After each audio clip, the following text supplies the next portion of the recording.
Hello everybody, ladies and gents, welcome to my recap video of the first round in Australian Open. I'm mostly gonna talk about the big three, to be honest, because these guys, they are amazing. It's rather a rule than an exception to not to see these guys succeed, my friends, because these guys always performs in Grand Slam. We have seen on different occasions, once and twice every 5 years, that they can be defeated early in the Grand Slam tournaments. But in the first round, they showed why they are the best players in the world. They sent message out to the rest of the field that we are the men to beat in this tournament. If you want to take us out, you have to perform. You have to bring your A game to the table. Nothing fancy pantsy. You just have to come out and defeat us fair and square with consistent tennis, with a performance that you will never forget. Because to beat these big three in a Grand Slam is the biggest task in tennis. To beat one or two, three, it's impossible. It's almost the most difficult task in the sports of tennis, besides beating Rafael Nadal at French Open, my friends. That I can tell you honest. They have the class. You know, class is permanent and form is temporary. So if you have a bad day at office, you will lose for sure against these guys. But if you have a superb day at office, you can touch them. You can bring them to the ropes, but it's easier said than done. All right, let's start with Roger Federer's first. He played first of the big three. He played a solid match against Steve Johnson from America. I think he's ranked among the top 100. It was pretty expected that he was going to win. I expected a 3-set win. And Roger didn't disappoint me. He dropped only 7 games and played superbly, not superbly high quality tennis, but he did his job. He wasn't bad. He didn't do too many unforced errors. His serve was working. He had a high percentage of first serves in and first serves points win on his first serves. And he can take that into the next match where he's gonna meet Filip Krajinovic, who is a solid baseline player. A player that Federer never lost to. I think he has met him a couple of times. I don't know how many. I don't know the head-to-head stats between them, but Roger should advance through that match also. But he will give him a little bit more test than Steve Johnson did. And Roger is looking good. He has trained well and seems to be in good shape. And that's good for us tennis lovers because we like his ultra-aggressive first strike tennis. He's ageless. He's been here for over. Has won matches now in 4 different decades, and that's, I think, a record that him or another player like Jimmy Connors can sit down and discuss between them who has the record in that subject. But Roger has won on 4 different decades, and that's amazing numbers, my friends. All right, and then we have Rafael Nadal, El Toro from Spain, the man that barely does a terrible match. I actually haven't seen him done a terrible match.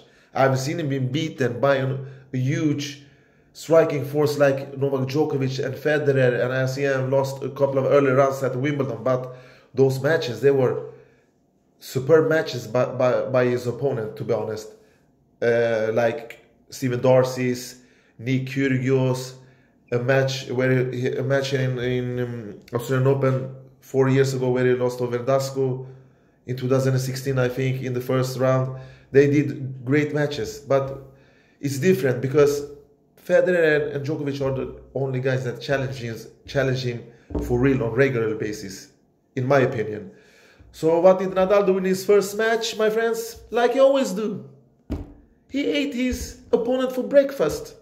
Poor guy, Delian from Bolivia, managed to keep up half of a set, in my opinion. I think Nadal dropped 5 games in that match and bageled him in the third set and advanced to the second round. And what can we say? Rafa is always Rafa. You can always depend on him. He has that dependable trademark on his chest. Nadal barely doesn't, he never beats himself. He always do his job. I think he's the type of guy that he will get super angry if he doesn't do a good job. And I heard from his practice session, if he doesn't do a practice sessions, he doesn't leave the court until he's satisfied with his performance there. So that is a thing that he takes into the tennis matches also. So Rafael Nadal, he will meet, I think it's Delbonis from Argentina, a lefty. That shouldn't bother him either. He will have the similar results like Nadal beat Delian, I think. And then we have Novak Djokovic, the Serbian mean machine, the great wall of Serbia. The man that has taken tennis defense to another level, my friends. You know why? Because he's a superb defender with and at the same time, he's a great offensive player also. So he's an attacking defender. And he did his job. But like I predicted, the young German Struff is not a baby boy. He's a player that reminds me of Matteo Berrettini. He has a huge serve, a huge forehand. He plays fast, quick, takes time from his opponent and doesn't let them breathe because he's aggressive on court. And that doesn't suit Novak like the player that plays defensive against him. But anyway, he took 1 set from Novak Djokovic. I was not super surprised, to be honest. And after the second set loss, Novak just turned his up a notch and started to break him down from the baseline. And we all know that Struff can't keep the level that none of the big three have. So it was an expected outcome in the third and the fourth set. And Novak advanced to the second round, and he's gonna meet somebody that I forgot. But anyway, Novak will. I think that Struff is his biggest test until the fourth round. Now the second and the third round matches are matches that he should win, without any doubt. All right, then we had some other plays like my long shot Fabio Fognini. He won against Rail Opelka. He turned around 2 sets down to a victory. I think he was 2 sets down and turned the table around. RBA impressed in his first match, same as Tsitsipas. Medvedev lost a set against Francis Tiafoe. And we have guys like Goffin, who advanced to the second round also together with Dimitrov and Sasha Zverev. So mostly a Dominic Thiem. So mostly we didn't have so many surprises, what I can recall. So it's good.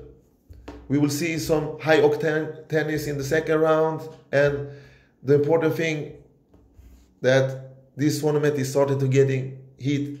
I feel the heat now in the tournament, and I'm very excited about this tournament. But like I said in the beginning of this video, the big three, they are the men to beat. They have set the standard already. They have shown that they are not in any kind of, they don't have any level that they're going to give away 3 points or go down a level, if you can understand what I mean. Alright, my friends, thanks for watching this recap from day 1 at Australian Open. I will be back for more. Take care and bye-bye.